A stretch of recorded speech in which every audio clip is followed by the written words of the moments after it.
कामठी शहरात भटक्या कुत्र्यांनी अक्षरशः धुमाकूळ घातलाय।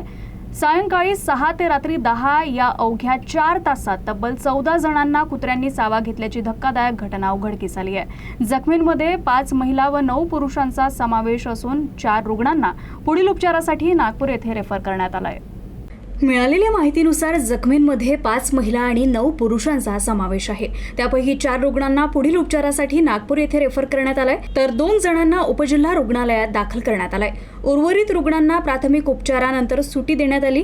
मोंढा, राम मंदिर आणि मोदी परिसरात भटक्या कुत्र्यांच्या टोळक्यांनी नागरिकांवर अचानक हल्ले केल्याच्या घटना घडल्या। सायंकाळच्या वेळी नागरिकांची मोठी वर्दळ असताना 10 ते 15 कुत्र्यांचा समूह रस्त्यावरून जाणाऱ्या लोकांवर झडप घालत असल्याचं प्रत्यक्षदर्शींनी सांगितलं। दरम्यान राम मंदिर परिसरातील एका महाराजांवर कुत्रे झडप घालत असल्याचे सीसीटीव्ही फुटेज सुद्धा समोर आलंय। यापूर्वी कामठीमध्ये कुत्र्यांच्या चाव्यामुळे एका वयोवृद्ध व्यक्तीचा आणि एका बालकाचा मृत्यू झाल्याच्या घटना घडल्या आहे।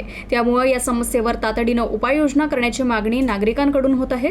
दरम्यान नगर परिषद प्रशासनानं या घटनेची दखल घेत सकाळपासून भटक्या कुत्र्यांना पकडण्यासाठी रेस्क्यू मोहीम सुरू केली असून मोकाट कुत्र्यांवर नियंत्रण आणण्याचं आश्वासन दिलंय।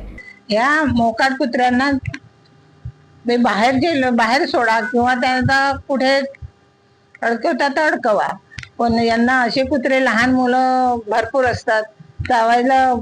आता आम्ही मोठे आहोत सहन केलं, पण लहान मुलं तर सहन करणार नाही ना, एवढं चावले ते। मी थोडस पाणी प्यायला समोर आलो मंदिराच्याच बाजूला, आणि तिथे तो कुत्र्याने जम्प असा गेट मधून आला आणि जेम घेतली त्याने आणि मला पकडलं आणि डसला।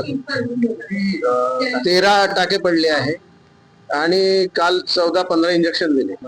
आज सकाळपासून शोध मोहीम युद्ध पातळीवर सुरू आहे आणि अशीच शोध मोहीम येत्या 2-3 दिवस चालेल।